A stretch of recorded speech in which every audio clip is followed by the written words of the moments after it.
Independence Day is not just a date on calendar. It's a reminder of the countless sacrifices made by our freedom fighters. And today, we gathered here to pay homage to their bravery and celebrate the spirit of unity that defines our nation.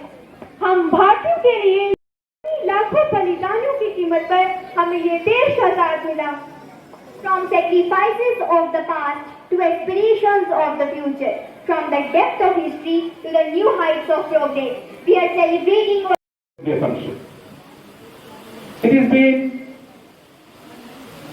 77 years on this day. Let us remember all our forefathers, those who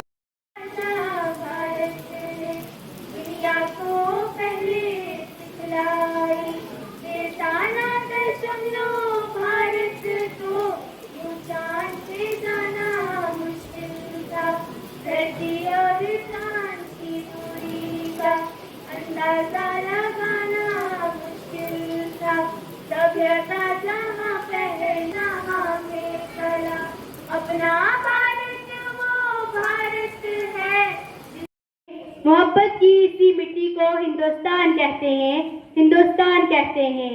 जो दुनिया में सुनाई दे उसे कहते हैं खामोशी, जो आंखों में दिखाई दे उसे तूफान कहते हैं, उसे तूफान कहते हैं.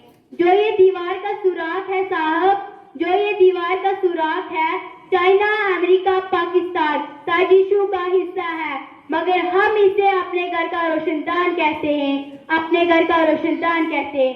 माननीय मुख्य अतिथि, आदरणीय शिक्षकगण और मेरे प्यारे देशवासियों, आप सभी को स्वतंत्रता दिवस की हार्दिक शुभकामनाएं. आजादी, आजादी का असली मतलब वही समझ सकता है जिसने कभी गुलामी की हो. यूं तो आजादी की लौ 1857 में ही चल चुकी थी, जो वर्षाल बनकर 1947 में हमारे देश को आजाद कराई. कि प्यार भी भरपूर गया, मांग का सिंदूर गया, नन्हे नन्हे हालों की लंगोटियां चली गई, छोटी छोटी बेटियों की चोटियां चली गई, बाप की कमाई गई, भाई की पढ़ाई गई. ऐसा ही एक विस्फोट हुआ, पता ही चला नहीं, पूरे जिस्म की कई बोटियां चली गई. और आपके लिए एक आदमी मरा है साहब, किंतु मेरे घर की तो रोटियां चली गई, मेरे घर की तो रोटियां चली गई. वाले हालात पैदा हो जाने के बावजूद भी एक माँ अपने बेटे को सड़क पर दुश्मनों की धज्जियां उड़ाने के लिए भेज देती थी और उसे पत्र लिखकर ये भेजा करती थी कि पुत्र मेरे न घबरा जाना, एक इंच भी पीछे न हटना, चाहे इंच इंच कट जाना, चाहे इंच इंच कट जाना. इसी तरह पूरा परिवार अपनी देशभक्ति को साबित कर रहा होता था. तब देश बलिदान बनता था. तब CO 16RR is our chief guest of the day.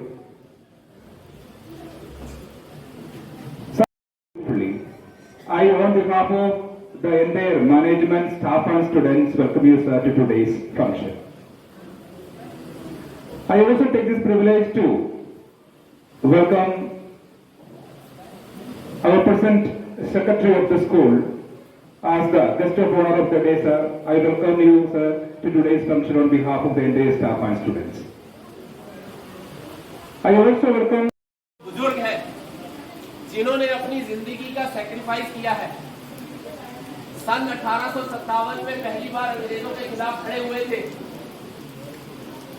पहली बार 1857 में, जहां पे पूरा का पूरा हमारा देश एक स्वराष्ट्र इकट्ठा हुआ था और उसके खिलाफ जाकर बोला था.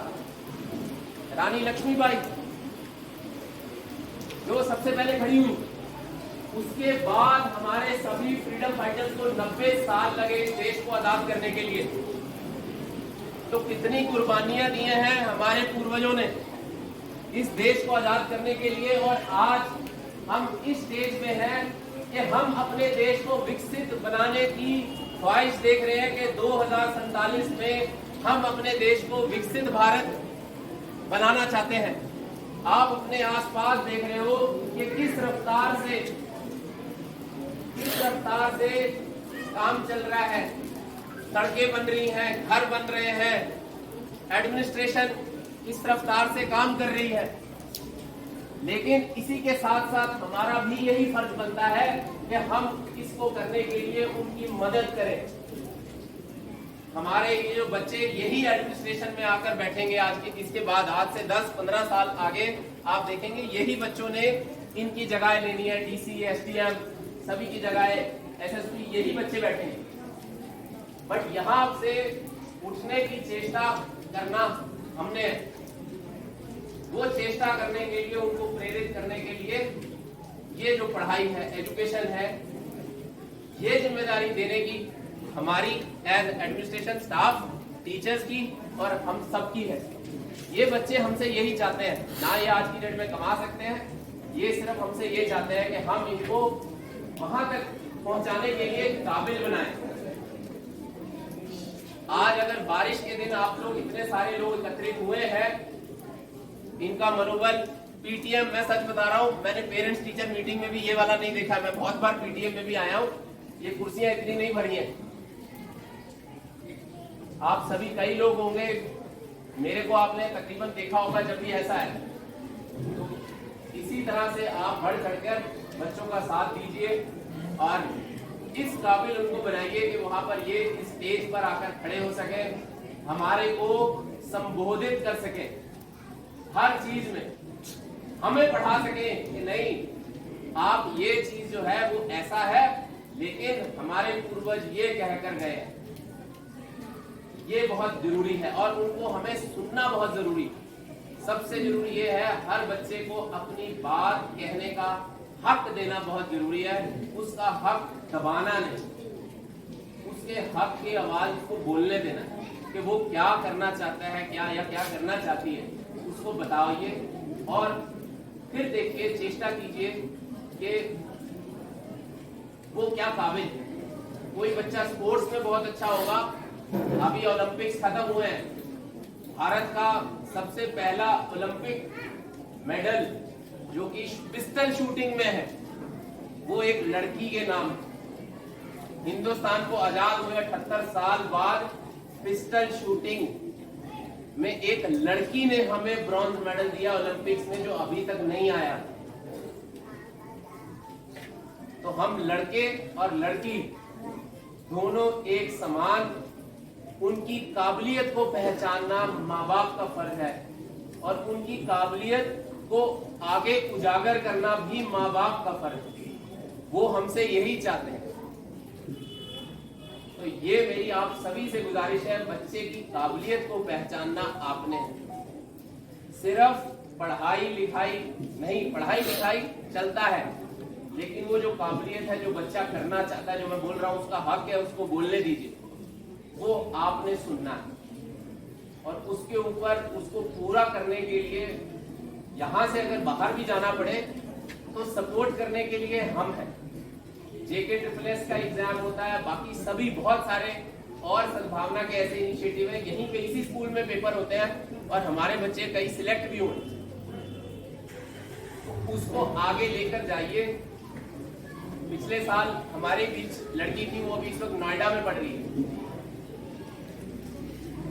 तो अब जब मैंने उससे बात करता हूँ, पेरेंट्स से बात करता हूँ, तो वो लड़की बोलती है कि अपने माँ बाप को, जो उसके फादर बताते हैं कि आपने मुझे पहले यहाँ पे क्यों नहीं भेजा, कि मैं यहाँ पे दुनिया देख रही हूँ।